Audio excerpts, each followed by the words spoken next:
Welcome to the Woman Angler and Adventurer podcast, inspiring real women with a passion for fishing and the outdoors to go get their adventure on. Now, here's your fearless host, Angie Scott.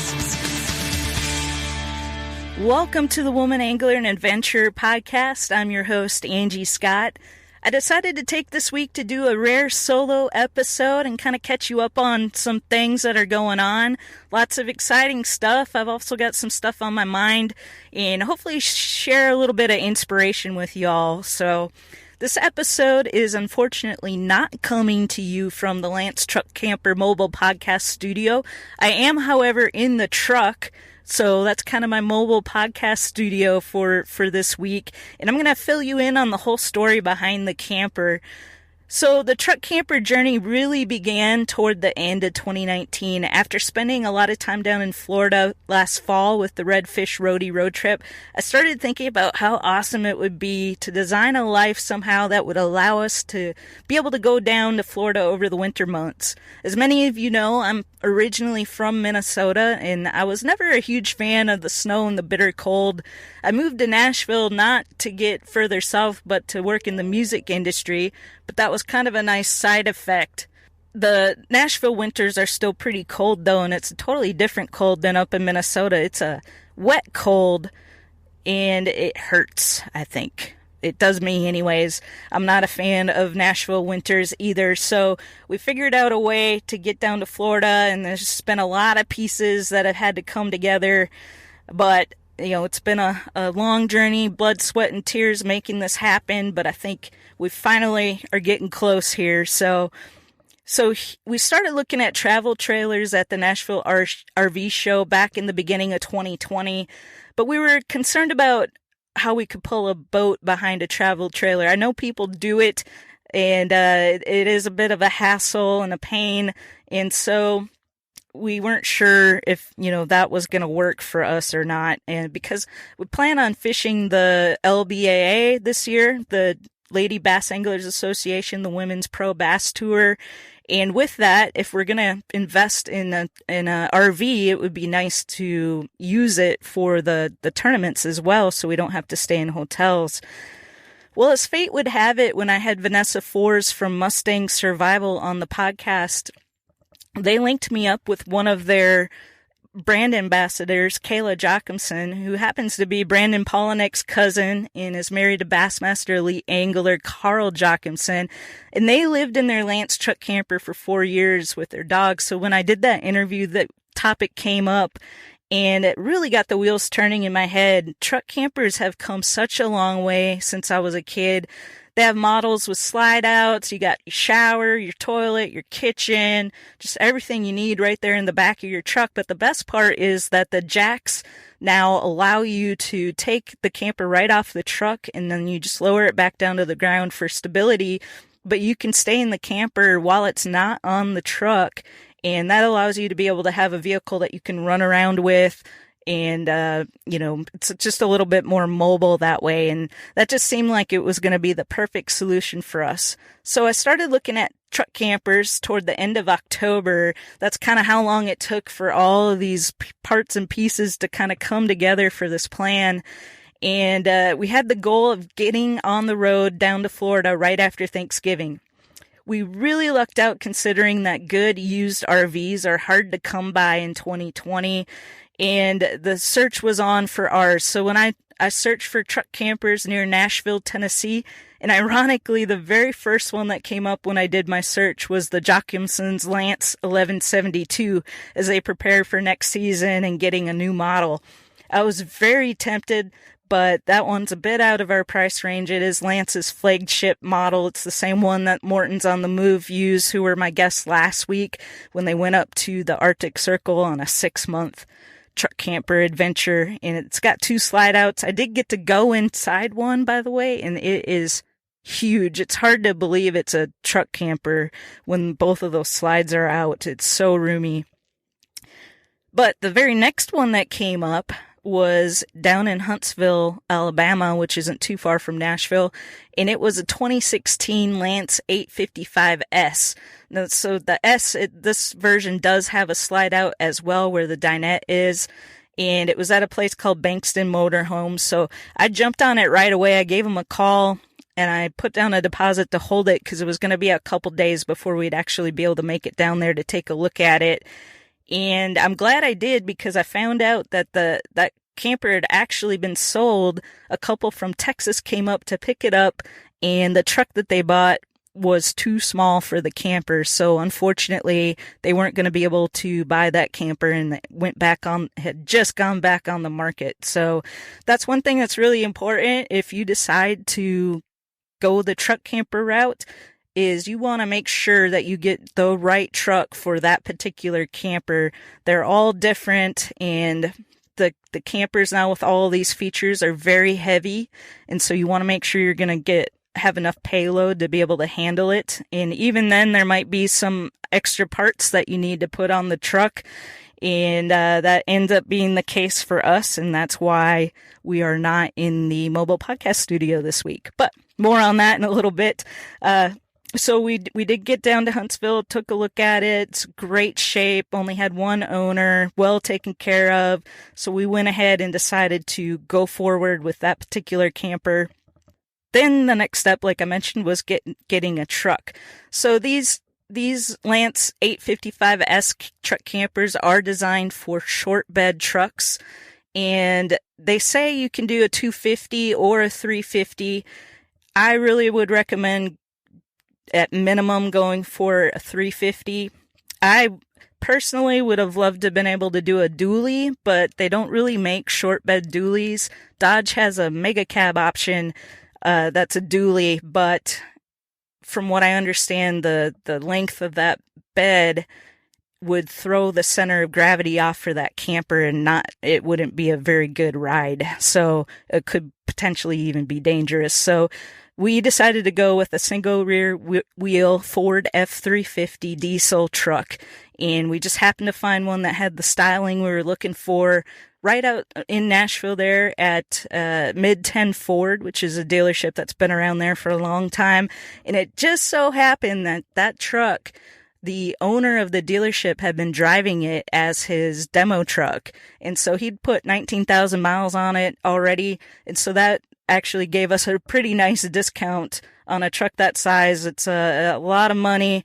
This is a huge, scary, big, freaky investment. I've had a lot of anxiety over everything, but I just feel like the way things are going, that this is just the path that we're meant to go on. So went ahead and took the risk. So now that we had the truck, the next step after that is to get the parts that you need for that particular truck to secure the camper to it. So there's some tie downs and turnbuckles that you need. And then we're going to have to get an extended hitch to be able to pull a boat behind the camper.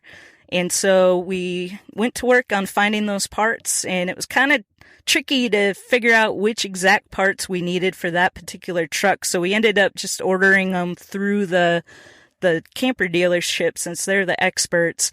And they go through a third party to get them. These are the Torquelift brand, which are highly recommended. Lance uses on their stuff. And it turned out that the parts weren't going to be able to come in until the end of November, which was definitely not the news that we wanted to hear. So while all the pieces were coming together, one of the other things is I had the idea to reach out to Lance Camper to see if they might be interested in partnering with the Woman Angler and Adventurer podcast. So I did some research and reached out to the head of the marketing department there, sent him the media kit along with a little plan on what I thought that a partnership would look like. And I was very, very happy that he was interested, and we got it all worked out. And so that's why Lance Truck Camper is the mobile podcast studio for the Woman Angler and Adventurer. So with that partnership, I decided to go ahead and have the camper wrapped to help market Lance as well as the Woman Angler and Adventurer podcast as we travel around to different tournaments and other events. So I went ahead and reached out to a couple different wrap companies in Nashville, or the Nashville area. The first one I reached out to didn't want to do it, which kind of surprised me, but I guess there's a lot of detail when it comes to all the different doors and latches and vents and things like that on a truck camper that you have to work around. So they just didn't want to take on that project. But I called another company in Franklin, Tennessee called the Wrap Lab or Label 615 and talked to the owner there, Rich Novia. He was awesome. He was excited about the project, and he was even familiar. So I wanted to go with the Earth Roamer look, which if you've not seen those beasts, go on Instagram and look up Earth Roamer.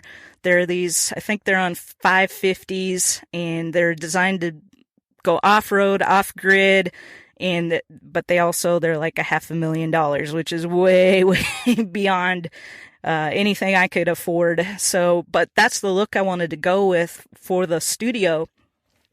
And Rich was already familiar with those, and so he was excited about designing a wrap that would kind of achieve that look. So that all worked out.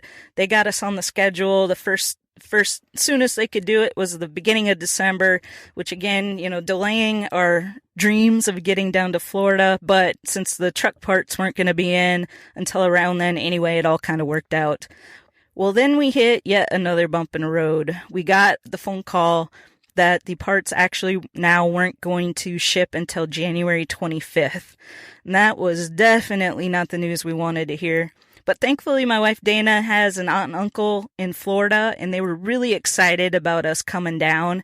And so they offered to let us stay at their house. So while we were waiting on these parts and everything, we were at least going to be able to get down there and get out of that cold Nashville weather. And we were already ready to go. I mean, it was already getting down in the 20s, and with that wet cold, yeah, we couldn't wait to get to Florida. So in the meantime, I was kind of working with Lance to see if they might be able to get their hands on the parts sooner. So they were working on that. But as Christmas was approaching, we finally got on the road down to Florida for at least a couple weeks while we waited for parts to arrive. We had a blast down here, taking rides on golf carts around the neighborhood. Dana's aunt and uncle live right on the water on the Manatee River, Terracea Bay. Just beautiful. We love looking at the boats and all that stuff. I got to visit the Freedom Boat Club headquarters in Venice and do a training with the head of sales, which was super valuable for me.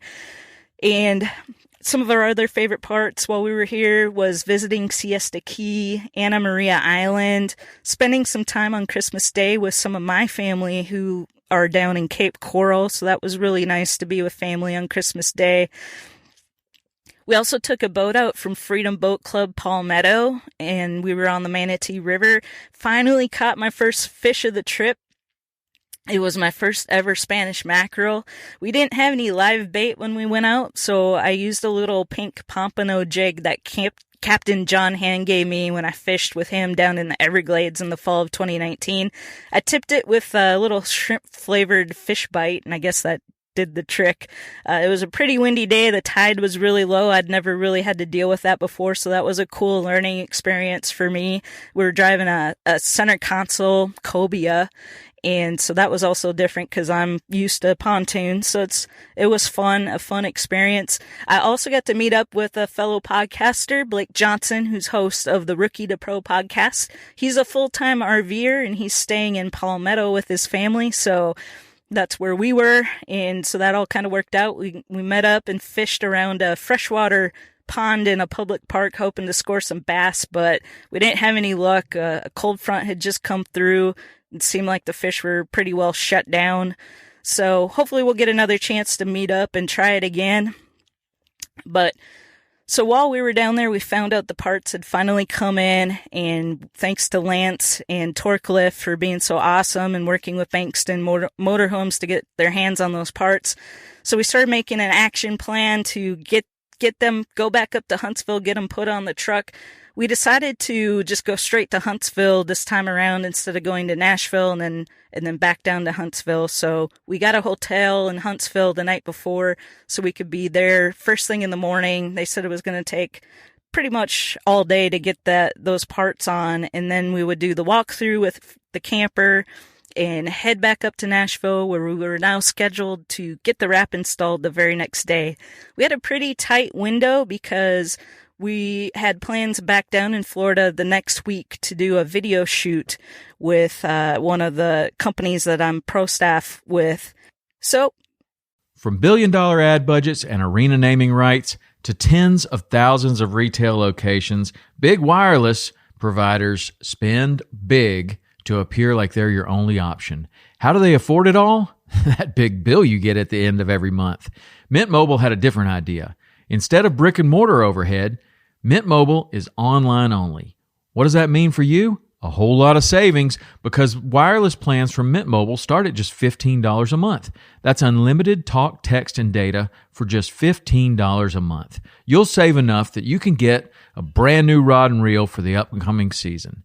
For anyone who just hates their phone bill, Mint Mobile offers premium wireless for just $15 a month. All plans come with unlimited talk, text, and high-speed data delivered on the nation's largest 5G network. You can use your own phone with any Mint Mobile plan, and you can even keep your same phone number along with all of your existing contacts. By going online only and eliminating traditional costs of retail, Mint Mobile passes significant savings on to you. Switch to Mint Mobile and get premium wireless service starting at just $15 a month.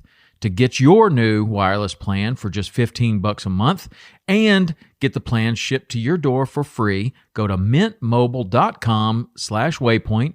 That's mintmobile.com/waypoint.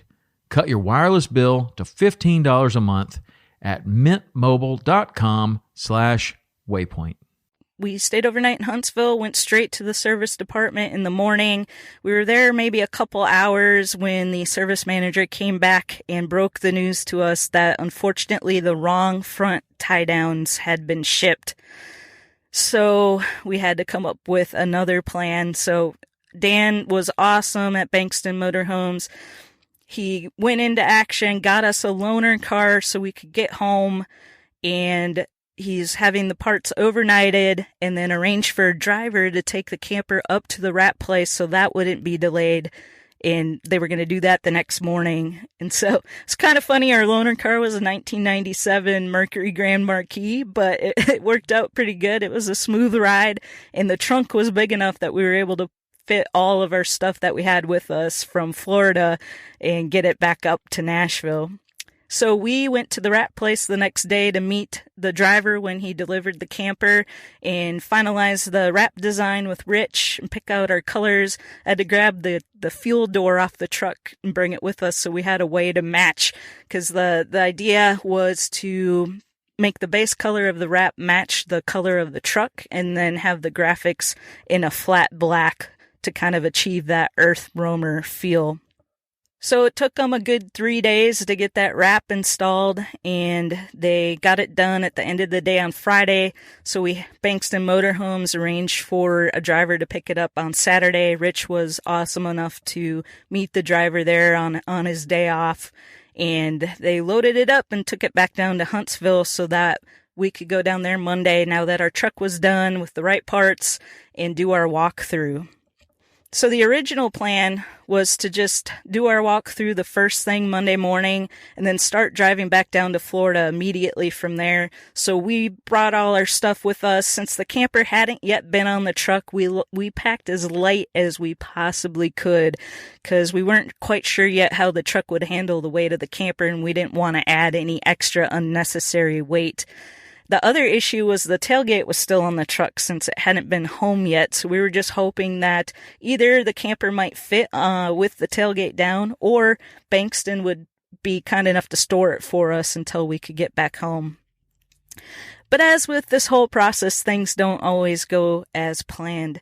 It was really fitting when that Monday when we headed back down to Huntsville from Nashville in the Grand Marquis that it was snowing pretty good and it was really cold. Thus, the camper was winterized, and so we thought about that and decided, we'll just have them fill up the tanks right before we leave, and then hopefully we'll make it far enough down south where the temps would be a little warmer when we stop to boondock for the night, since we didn't have a reservation at any campgrounds. So we did our walkthrough, and I got to tell you, it's pretty overwhelming. There's a lot to learn. Since we're not experienced with RVs, I mean, you've got your generator, the batteries, keeping the fridge cold, draining the tanks, how to winterize it, all that kind of stuff. And it was a lot to digest and to think about that we were going to immediately get in the camper and stay in it boondocking for the first night nonetheless, and it was just so cold and snowing while we were doing it. But after the walkthrough, it was time to get the tailgate off, which they did agree to let us keep it there until we came back up. And then we got to load the camper onto the truck for the first time. There's quite a bit. I'm sure after we do it a few times, it will get easier, but you do definitely have to be very, very careful that you're not going to bump anything while you're backing the truck up to the camper. Make sure that it's up high enough and that nothing's going to touch. So we got it all backed up straight. Everything was good. Lowered the camper down. Realized that the bed of the truck is too deep and that the cab over was touching the top of the truck. And you definitely don't want that. You want some clearance there. So Bankston Motorhomes was kind enough to send a runner over to Tractor Supply to get one of those thick mats that you put in like horse stables to put in the bed of the truck in order to give it some clearance. Well, Tractor Supply was out of the mat, so they got 2 thin mats to stack on top of each other, and we were going to just roll with that. So we backed up the truck again, loaded it back on there, and this time there was just a teensy bit of clearance over the cab, and the guy there felt like that was going to be fine for us. So then we had one more snag. The camper has a backup camera on it, but nobody could seem to find the monitor that connects to it. So they ended up right at the end of the day now at this point, putting on a whole new system, backup camera system for us, and which was awesome. But at that point we said, you know what? It's already dark out. We're just going to get a hotel again and we'll take the camper there. It was about 2.5 miles away. Stay overnight, and then we'll just head to Florida in the morning, where we had reservation for a few nights at Lake Griffin State Park for that video shoot that we had scheduled. Well, we drive the truck and the camper off the lot into the hotel and quickly noticed it had quite a bit of sway to it that we weren't comfortable with. And so some people, I guess it's a personal preference. Some people, the sway doesn't bother them at all. Some people, it does freak them out, and it could be a safety issue. So we went ahead and decided that we needed to get some extra parts put on the truck to make it a little more stable. But I have to say, it looked really, really good on the truck. So that was awesome, and it was fun to see finally it come together like that. And we're really, really excited about it. We went back to the dealership in the morning, and we talked to Dan, the service manager, told him what was going on and what he thought. And we kind of thought that this could be the case, but we wanted to see how the camper was going to do on the truck before we made any further investments in extra parts. And I recommend that.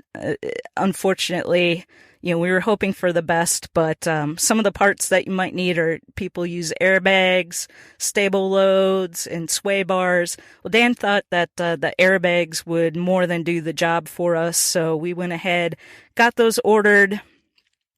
And because of our tight time schedule, we had to drop the camper there at the dealership and load up the truck again and just head back down to Florida with the truck only. So the company I was doing the video shoot for, they were kind enough to arrange for a hotel last minute.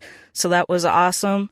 And more on that to come probably in March. So stay tuned about that. But we had to put the tailgate back on the truck as well, and then we made it back down to Florida finally, but unfortunately without the actual studio. So here's hoping that the airbags, which are scheduled to come in sometime in February, we got scheduled to install them at the end of February.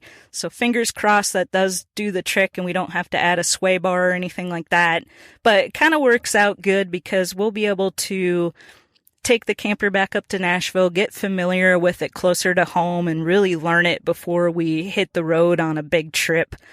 So in hindsight, I think it's probably all for the best. So anyway, that's the story on the mobile podcast studio thus far.